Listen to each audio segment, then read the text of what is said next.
이 시간 함께 살펴보실 하나님 말씀은 마태복음 14장 22절부터 33절까지 말씀입니다.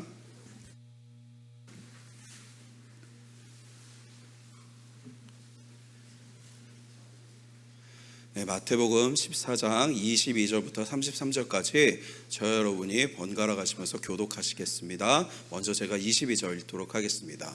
예수께서 즉시 제자들을 재촉하사 자기가 무리를 보내는 동안에 배를 타고 앞서 건너편으로 가게 하시고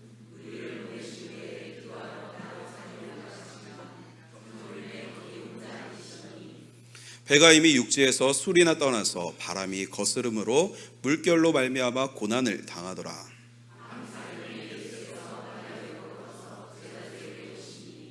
제자들이 그가 바다 위로 걸어오심을 보고 놀라 유령이라 하며 무서워하여 소리 지르거늘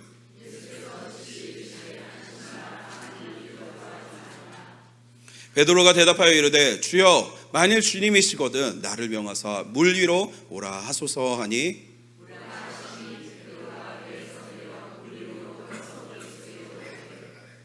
바람을 보고 무서워 빠져가는지라 소리질러 이르되 주여 나를 구원하소서 하니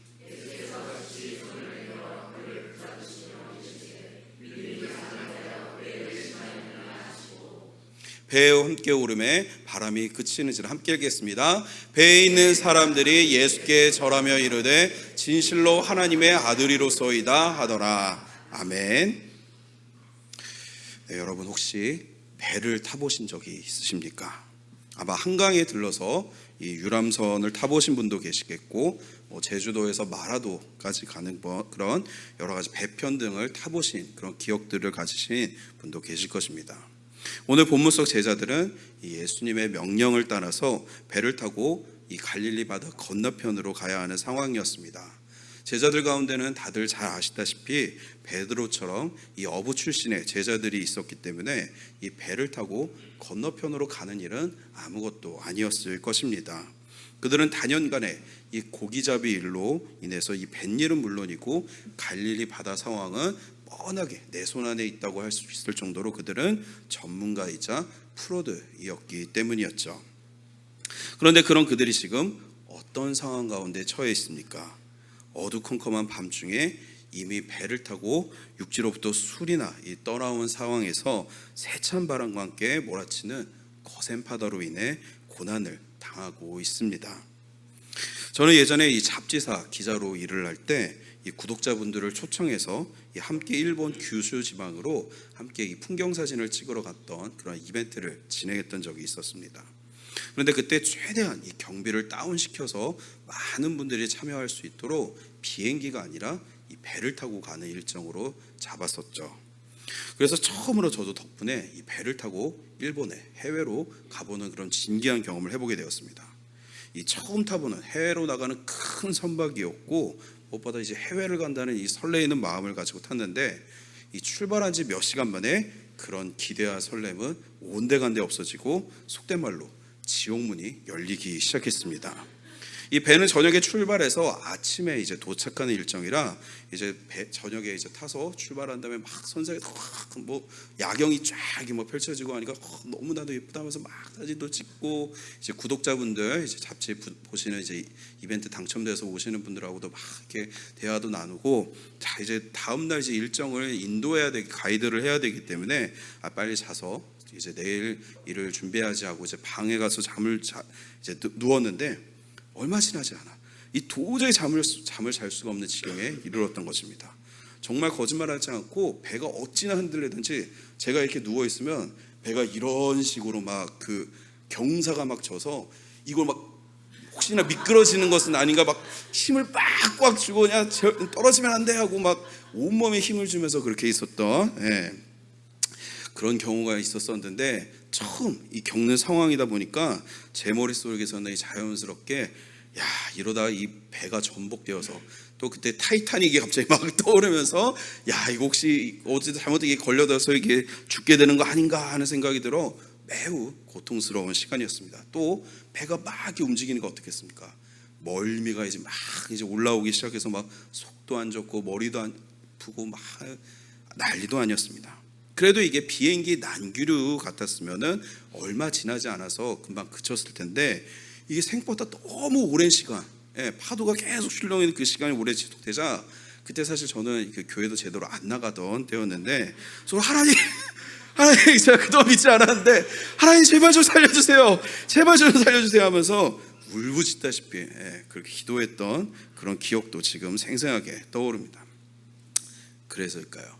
이렇게 큰 배를 타고도 너무나도 이 큰 고생을 하는데 하물며 작은 고깃배 같은 것을 타고 이 갈릴리 바다의 큰 풍랑을 만난 제자들은 얼마나 힘들고 고통스러웠을까요? 저는 그래서 이 본문의 상황이 조금 더 이해가 되는 편이기도 합니다. 그래도 이 베드로와 같은 바다의 프로들이 있었으니까 괜찮지 않았을까 생각도 해보지만 그들의 능력은 이 거친 풍랑 가운데 아무런 쓸모가 없었습니다.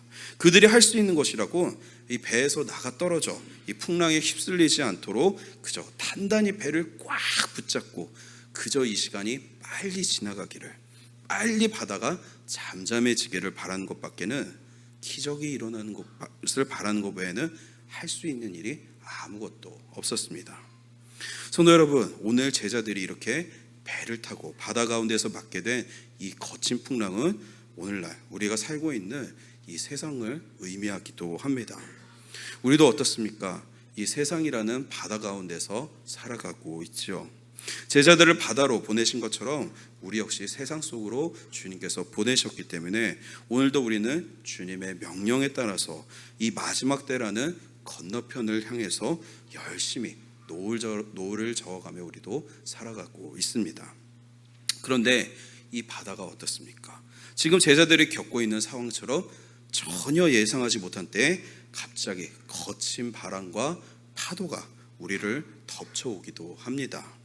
그런 상황이 다가오면 지금 배에 타고 있는 이 몇몇의 제자들처럼 그래도 세상에서 다양한 경험과 능력을 통해 잘 나간다는 소위 그런 사람들도 철저하게 아무리 대비를 하고 준비를 했어도 그것이 무색해질 정도로 아무런 대처를 할 수 없이 이 꼼짝없이 풍랑에 당하게 될 때가 참 많지 않습니까?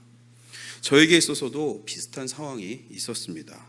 지금은 다행히도 사실상 완치가 되셨지만 이전에 저희 어머니께서 갑자기 이 몸속에 이물질이 느껴진다고 해서 검사를 받으러 가셨더니 암이라고 진단이 나온 것이 아니겠습니까? 게다가 초기도 아닌 적어도 2기 말에서 아무리 빨라봤자 2기 말에서 3기 이상으로 이미 암이 어느 정도 진행이 된 상태에서 발견이 되었던 것입니다. 저는 그때 처음으로 우리 어머니가 돌아가시면 어쩌지라는 생각에 이 패닉에 빠지기도 했습니다. 그때 저는 20대 중반의 대학생이었을 뿐이었고 정말 제 삶에 있어서 어머니가 없는 삶? 내 삶에 어머니가 없다? 전혀 한 번도 생각해 본 적이 없었고 아니 생각하는 것 자체가 싫었던 그 생각이 너무나도 싫어서 절대 그것을 맞이하고 싶지 않다는 그런 생각에 울기도 하고 패닉에 빠져 있었습니다. 아시는 분은 아시겠지만 저희 아버지께서는 의사이십니다. 병에 있어서는 누구보다 전문가이시죠. 그래서 분명히 병원을 알아본다거나 의사 선생님이라든가 여러 면에서 다른 분들보다는 이 치료하는 과정에서 훨씬 수월하고 도움이 되었던 것들이 분명히 있었습니다. 하지만 아버지가 의사라고 해서 어머니의 병을 낫게 하는데 직접적으로 뭔가를 할 수 있는 것은 또한 아무것도 없었습니다. 우리는 예전과 달리 정말로 수많은 이 과학과 의료기술이 발달한 세상을 살아가고 있지만 그런 중병 앞에서 최선의 항암 치료를 하면서도 결국 마지막에 할 수 있는 것은 무엇입니까? 상황을 지켜보는 것밖에 없었습니다. 그 누구도 이 병이 완치될 수 있을 것이라고 장담하지 못했습니다. 그저 정해진 치료를 계속해서 받으면서 무기력하게 상황을 지켜보는 것 외에는, 기적을 바라는 것 외에는 할 수 있는 것이 아무것도 없었죠. 아마 제자들 마음속에도 이런 낙담과 절망과 고통만이 가득하지 않았을까요? 풍랑 속에서 나름 전문가라고 자칭했던 이 어부들도 아무런 소용이 없었습니다. 그저 이 상황이 나아지길 바라는 것 외에는 아무것도, 그 어느 것도 할 수 있는 것이 없었죠. 그러나 여러분, 이렇게 우리 삶에 거친 풍랑이 찾아올 때 도저히 우리가 어떻게 해야 할지 막막하고 낙심되고 두려움만으로 가득 차 있을 때, 주님이 더 이상 우리에게 응답하시지 않는 것 같다고 느낄 때, 그 순간 오늘 본문에서는 어떤 일이 일어난다고 이야기하고 있습니까? 오늘 우리 본문 25절을 함께 읽어봅시다. 밤 사경에 예수께서 바다 위로 걸어서 제자들에게 오시니, 우리가 여기서 주목할 점은 바로 마태가 일부러 기록해 놓은 밤 사경이라는 이 시간입니다. 밤 사경은 특이하게 유대식 시간법이 아니라 로마식 시간법으로 새벽 3시에서 6시 사이를 가리킵니다. 로마인들은 우리처럼 1시간 단위로 이 시간을 쪼개는 것이 아니라 밤을 저녁 6시부터 그 다음날 새벽 6시까지 3시간 단위로 4등분을 한다고 합니다. 그래서 이 밤 사경은 하루 중 가장 어두운 시간인 이 새벽 3시에서 6시를 가리키는 시간입니다. 방금 이거 25절의 상황을 병행복문인 마가복음에서는 이렇게 기록하고 있기도 합니다. 우리 마가복음 6장 48절을 함께 읽어봅시다. 바람이 거스름으로 제자들이 힘겹게 노젓는 것을 보시고 밤 사경쯤에 바다 위로 걸어서 그들에게 오사 지나가려고 하시매, 예수님께서는 제자들을 이 갈릴리 바다 건너편으로 보내시고 기도하시러 이 산으로 올라가셨는데, 거기서 제자들이 풍랑을 만나 힘겹게 노젓고 있는 것을 보시고 알고 계셨다라고 합니다. 그런데 이상하게도 예수님은 제자들이 이 풍랑을 만난 그 즉시 제자들에게 가신 것이 아니라 왜 바로 오지 않으시고 밤 사경이나 돼서야 제자들에게 가신 것일까요? 우리가 어려움에 처했을 때 주님께서 바로 오시면 참 좋겠는데, 우리 삶에도 예수님께서 우리가 원하는 때가 아니라 한참이 지난 것 같은 그때야 오셔서 우리의 문제를 해결해 주실 때도 있죠. 저희 어머니가 암 선고를 받으셨을 때 하나님께서 바로 그 암세포를 다 죽이시고 깨끗하게 치료해 주셨으면 얼마나 좋았을까요? 지금 우리가 함께 기도하고 있는 이 태국 김치선 선교사님도 당장 의식을 회복하시고 온몸이 깨끗하게 치료되는 그런 기적이 일어나면 얼마나 좋을까요? 원하는 회사에 취업하려고 할 때 하나님께서 바로 그냥 그 즉시 취업하게 해주시면 얼마나 좋을까요? 회사나 가정에 일어난 어려운 일이 생겼을 때 하나님께서 그 즉시 해결해 주시면 얼마나 기쁘고 좋을까요? 이처럼 우리의 생각대로, 우리의 바램대로 이루어질 때 우리는 그것을 흔히 형통이라고 부르게 됩니다. 그리고 아마 여기 계신 분들 중에 이런 형통을 바라지 않는 분은 아마 한 분도 안 계실 것입니다. 이왕이면 한참 뒤에 일이 해결되는 것보다 우리 민족의 이 빨리빨리 문화처럼 어려움도 빨리 해결되는 편이 이왕이면 좋지 않겠습니까? 그러나 이것은 우리의 생각이지 하나님의 생각은 그렇지 않다고 합니다. 우리 다 함께 이사야서 55장 8절과 9절 말씀을 함께 읽어보겠습니다. 이는 내 생각이 너희의 생각과 다르며 내 길은 너희의 길과 다름이니라. 여호와의 말씀이니라. 이는 하늘이 땅보다 높음 같이 내 길은 너희의 길보다 높으며 내 생각은 너희의 생각보다 높으니라. 아멘. 그저 빠르게 어려운 일들이 해결되는 것이 형통이라고 생각하는 우리와 달리 하나님의 생각은 그렇지 않다고 합니다. 게다가 하나님의 생각과 우리의 생각의 차이가 얼마나 난다고 합니까? 자그마치 하늘과 땅 차이라고 성경은 분명히 우리에게 말씀하십니다. 이는 하나님의 생각과 우리의 생각이 완전히 다를 때가 많다는 것이죠. 그렇다면 오늘 본문 같은 경우 왜 예수님은 그렇게 늦게 오신 것일까요? 그것은 바로 이 고난을 통해서 제자들이 지금 다른 것에 한눈을 팔지 말고 진정으로 제자들이 바라보아야 할 것이 주님 한 분뿐임을 깨닫게 해주시려는 주님의 사실 사랑과 은혜의 고난이었습니다. 제자들은 예수님의 명령에 따라 배를 타기 전 그 유명한 오병이어 사건을 경험했습니다. 아무것도 없는 그 넓은 들판에서 그저 어린아이가 가져온 도시락 그 떡 5덩이와 물고기 2마리로 남자만 5,000명이 넘는, 어쩌면 한 1만 명이나 되는 그 수많은 사람들이 배불리 먹고도 남은 것이 12광줄이나 될 정도로 풍성한 은혜의 기적을 그들은 경험했습니다. 심지어 그 자리에 있던 사람들이 예수님을 왕으로 모시려고 하자 제자들은 어땠을까요? 더욱더 흥분이 되기 시작했을 것입니다. 그런 일들을 경험하자마자 그들은 주님의 명령으로 인해 배를 타고 건너편으로 가게 됩니다.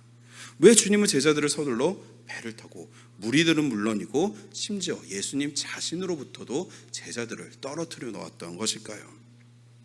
그것은 바로 제자들이 교만해지지 않도록 도우시기 위해서였습니다. 자칫 저 무리들과 동화되어 지가 하나님의 뜻에 어긋나는 행동을 하지 않도록 서둘러 무리로부터 떨어뜨려 놓으신 거죠. 그리고 예수님 자신과도 떨어뜨려 놓으신 것은 무리들의 관심이 이 제자들에게 가지 않고 온전히 예수님에게만 향하도록 해서 제자들이 그 영향을, 나쁜 영향을 받지 않도록 예수님께서 배려하셨던 것입니다. 그러나 방금과 같은 이 기적을 경험했던 제자들의 흥분이 쉽게 가라앉았을까요? 아마 그렇지 않았을 것입니다. 제자들은 배를 타고 가면서 그들은 예수님이 왕이 되셨을 때 그 일들을 자기들끼리 상상하며 혹시 이런 대화를 나누지 않았을까요? 국방부 장관은 내가 할 테니까 총리는 베드로, 그래 베드로 당신이 하시게. 나 맡애. 세리 출신으로 세금이나 돈에 관해서는 나만큼 빠삭한 사람이 어딨나. 재정부 장관은 나한테 시켜주시겠지. 아마 그들의 마음과 생각은 예수님보다 지금 예수님으로 인해서 얻게 될 이 콩고물에 더 가 있었을 것입니다. 그리고 그런 그들 앞에 무엇이 찾아왔습니까? 거친 풍랑이었습니다.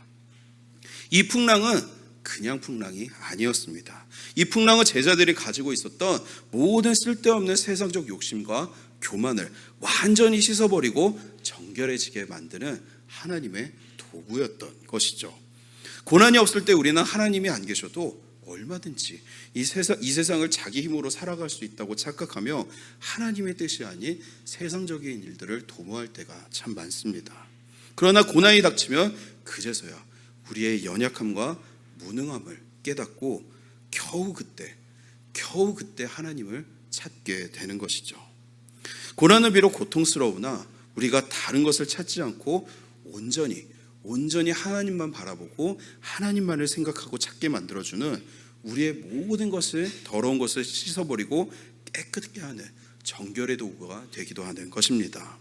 그래서 오늘 예수님도 비록 이 제자들이 겪는 고난에 마음이 아프시지만 진정으로 이 제자들을 위한 사랑의 마음으로 그들에게 고난을 허락하시고 시간이 한참 흐른 후 밤사경, 즉 가장 힘들고 고통스러운 그 시간에 모든 힘이 다 빠져 기진맥진한 그 시간에 찾아오셨던 것입니다.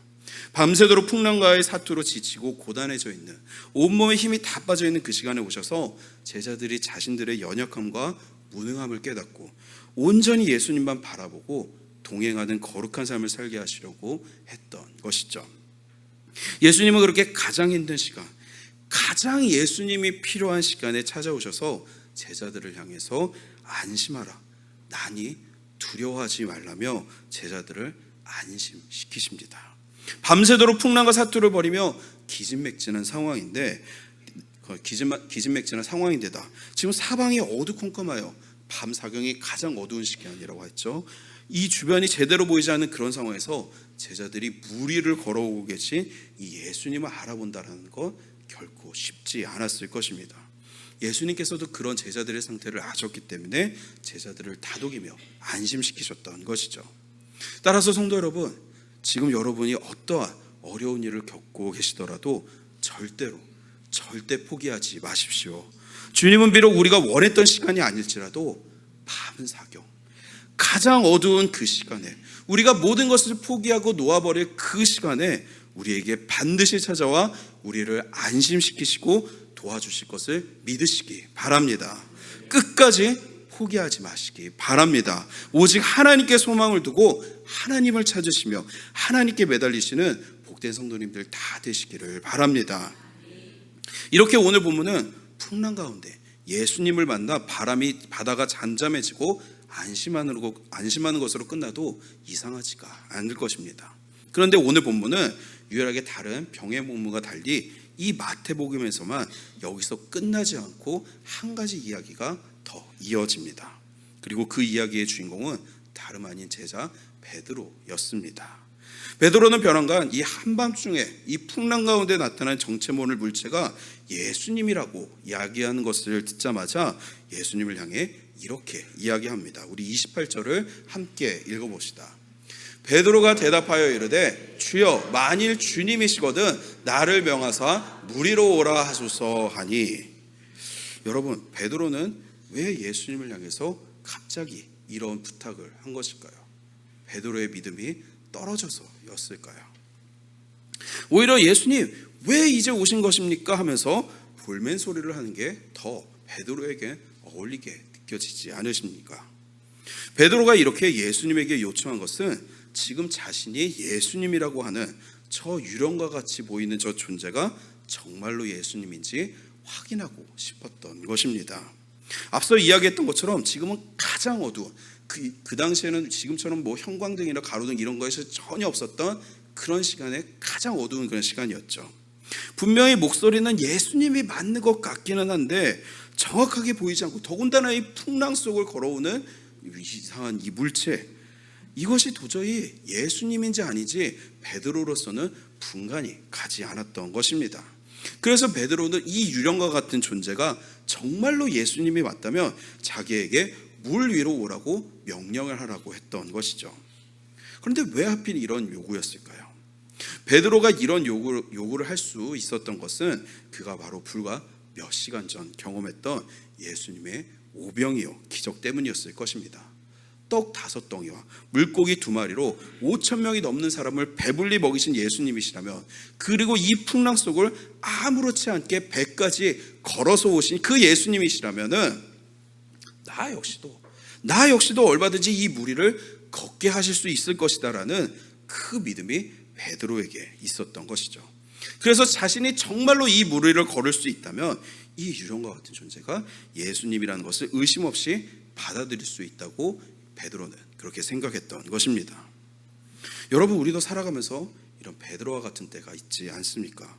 분명히 이 말씀이, 이 길이 우리에게 주시는 하나님의 말씀이고 하나님께서 인도하시는 길인 것 같기는 한데, 이 분명한 확신이 서지 않았고 분간이 제대로 되지 않아서 그 말씀을 따르기가, 그 길을 가기가 망설여질 때가 있지 않으셨는지요? 제자들도 마찬가지였을 것입니다. 분명히 예수님의 모습은 보이지 않지만 예수님의 말씀이 분명히 비슷한 목소리가 들려왔습니다. 그러나 주님이신지, 이 어두컴컴한 밤에 이 밤 사경에 주님이신지 확신이 들지 않습니다. 그런 상황 가운데서 우리는 제자들처럼 2가지 반응을 보일 수 있을 것입니다. 첫 번째는 베드로처럼 정말로 주님의 말씀이 맞는지, 정말로 주님이신지, 그 말씀이 이루어지는지 테스트 해보는 것이겠고, 다른 한 가지 방법은 다른 제자들처럼 그냥 예수님의 말씀에 별 관심을 기울이지 않고 그냥 그대로 지나가는 것입니다. 물론 우리가 예수님의 말씀에 베드로처럼 반응하지 않았다고 해서 뭐 큰 벌이나 심판이 찾아오는 것은 아닙니다. 뭐 우리가 우리 자녀들이 말을 듣지 않는다고 해서 뭐 바로 혼을 낸다거나 하지 않는 것처럼, 하나님도 우리가 말씀대로 살아가지 않고 우리 생각대로 살아간다고 해서 바로 심판을 내리시거나 하시는 분이 결코 아니십니다. 그러나 그 순간부터 우리의 삶은 사실 힘들어질 수밖에 없습니다. 왜냐하면 하나님을 찾지 않는 자를, 말씀에 귀 기울이지 않는 자의 삶을 하나님께서 책임져 주시지 않기 때문이죠. 사울이 왜 하나님께 버림받았습니까? 그가 하나님의 말씀에 관심도 없었고 귀 기울여 하지 않았기 때문이었죠. 그런데 우리가 하나님께서 우리에게 이 말씀을 주실 때 그 말씀이 진짜인지 아닌지 알기 위해, 주님을 믿기 위해 그 믿음을 구하려고 할 때 어떤 일이 일어나게 될까요? 우리 29절을 함께 읽어봅시다. 오라 하시니 베드로가 배에서 내려 무리로 걸어서 예수께로 가되. 여러분, 무리를 걷는다는 것, 이게 일반적인 상식과 맞는 일입니까? 아마 세상 사람들이 이 말을 들었으면 미쳤다고 할 것입니다. 그런데 놀랍게도 베드로는 어떻게 됩니까? 정말로 자신이 예수님께 요청한 대로, 예수님께서 자신에게 오셨던 대로 무리를 걷게 됩니다. 이 얼마나 놀라운 일입니까? 그런데 여러분, 사실 지금 베드로는 무리를 걷고 있는 것이 아닙니다. 정확하게는 지금 베드로가 걷고 있는 것은 물 위가 아니라 말씀 위를 걷고 있는 것입니다. 베드로가 언제 물 위로 내려갔습니까?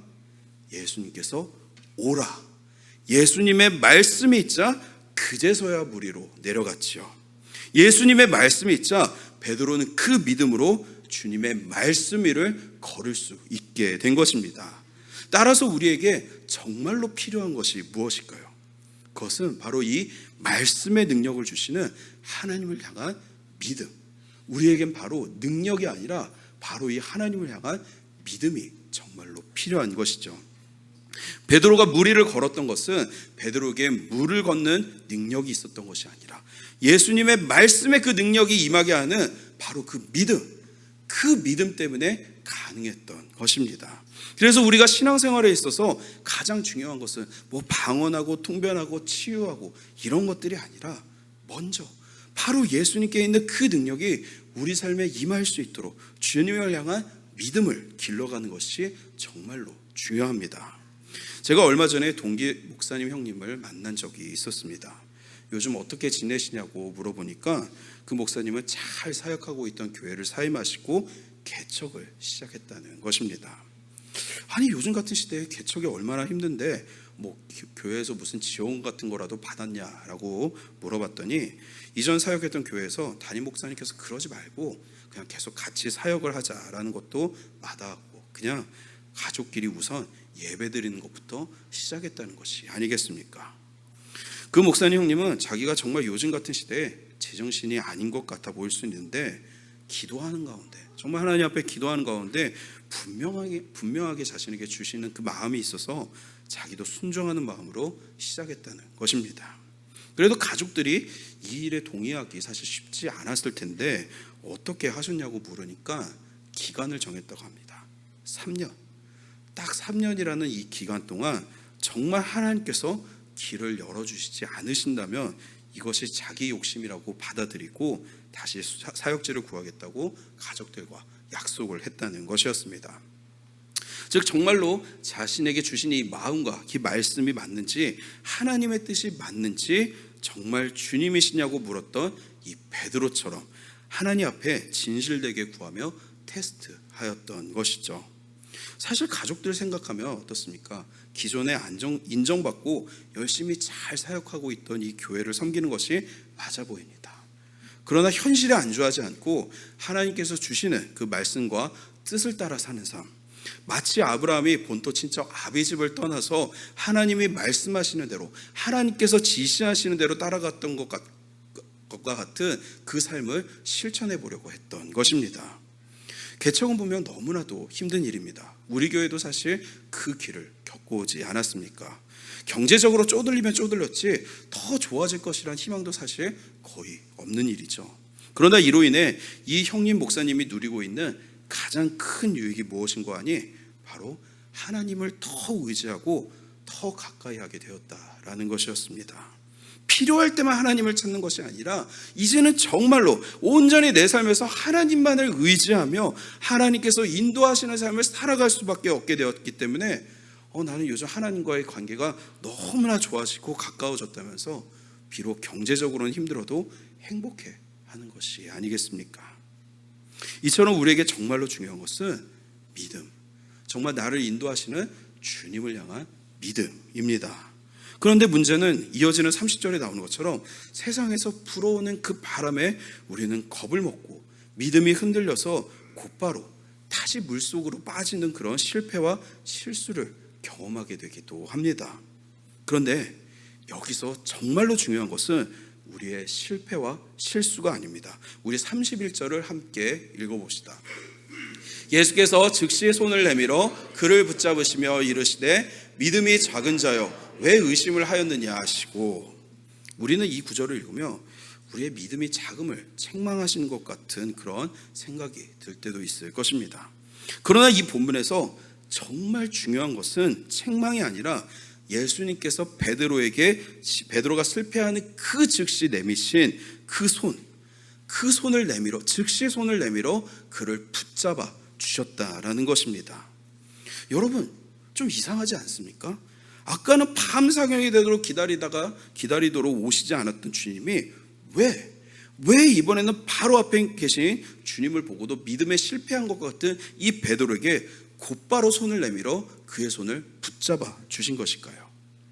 그것은 베드로가 지체하지 않고 바로 눈앞에 계신 그 주님을 의지하여 도와달라고 기도하였기 때문입니다. 앞선 상황과 달리 이 베드로는 자신이 물에 빠지자마자 지체하지 않고 곧바로 주님께 살려달라고 소리를 지릅니다. 즉 우리가 내 힘, 세상적 방법을 의지하며 나아갈 때는 밤 사경이 되도록 응답이 더딜 수도 있지만, 우리가 오직 전심으로 주님만을 의지하며 기도할 때 주님은 지체하지 않으시고 즉시 도움의 손길을 내미셔서 바닷속으로 빠져가고 있는 그런 우리를 건져주실 수 있는 그런 분이라고 우리에게 오늘 본문은 가르쳐주고 있는 것입니다. 여러분, 정말로 믿음으로 기도하고 계십니까? 아니면 정말로 사실 별로 믿지 않는데 그냥 하나의 보험처럼 안 하면 괜히 내가 벌 받을까봐, 심판받을까봐 그렇게 기도하고 계신 것은 아닌지요? 귀신자들을 고치려고 애를 썼지만 고치지 못한 제자들이 예수님께 나와 왜 자신들은 귀신을 쫓을 수 없었냐며 그 주님께 묻자 주님께서 무엇이라고 답하셨습니까? 우리 마가복음 9장 29절을 함께 읽어봅시다. 이르시되 기도 외에 다른 것으로는 이런 종류가 나갈 수 없느니라 하시니라. 제자들은 아마도 이 귀신을 쫓기 위해 별 방법을 다 사용했을 것입니다. 아마 이교적인 그런 방법들도 다 동원하였을 것이죠. 그러나 기도하려고 하지는 않았습니다. 우리 역시 어쩌습니까? 기도하기 전에 먼저 세상적인 방법을 찾을 때가 많지 않습니까? 그러다 안 되었을 때 마지막에서야 겨우 주님 앞에 나아가 주님을 찾으니까 어떻습니까? 주님이 다가오고 싶으셔도 밤 사경까지 기다리실 수밖에 없었던 것이죠. 그러나 우리가 비록 아주 적은 겨자씨만한 믿음을 가지고 있을지라도 내 힘이 아니라 오직 주님이 하실 수 있다는 믿음으로 주님께 의지하여 기도할 때 주님은 반드시 즉시 우리에게 손을 내밀어 응답하실 것을 믿으시기 바랍니다. 사랑하는 성도 여러분, 오늘 이 자리에 모두 기도하려 나오셨을 줄 믿습니다. 어쩌면 지금 제자들처럼 내 상황이 이 밤 사경이 될 때까지 주님께서 오시는 것 같지 않아 답답하고 너무나 힘든 그런 분들도 계실지 모르겠습니다.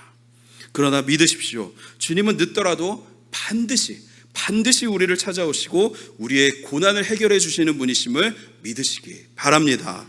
주님은 세상을 구원하시기 위해 교회를 세우셨습니다. 사탄의 지배를 받고 있는 이 세상에 하나님 나라를 세우시기 위해 우리 교회를 세우셨습니다. 교회가 세상 속에서 능력을 발휘하는 건 오직 기도할 때 능력을 발휘할 수 있습니다. 세상의 의심과 불안과 염려와 불안으로 기도하지 않기 때문에 오늘날 교회가 능력이 없어 보이는 것이지, 오직 주님에 의지하는 그 믿음으로 교회가 기도할 때 오늘 즉시 베드로의 손을 붙잡아 주실 것처럼 주님 역시 즉시 우리에게 기도에 응답을 하시는 그 역사를 우리 또한 경험하게 될 줄로 믿습니다. 그러므로 기도하십시오. 기도하고 또 기도하십시오. 나의 의심과 불신을 없애고 오직 하나님만을, 오직 주님만을 전적으로 믿고 기도하는 자에게 이 밤 무리를 걷게 하고 귀신을 쫓으시는 그 주님의 놀라운 권능과 평안이 임하게 될 줄로 믿습니다. 오늘 이 놀라운 기도의 역사를 체험하시는 복된 저와 여러분 다 되실 수 있기를 우리 주님의 이름으로 축원합니다.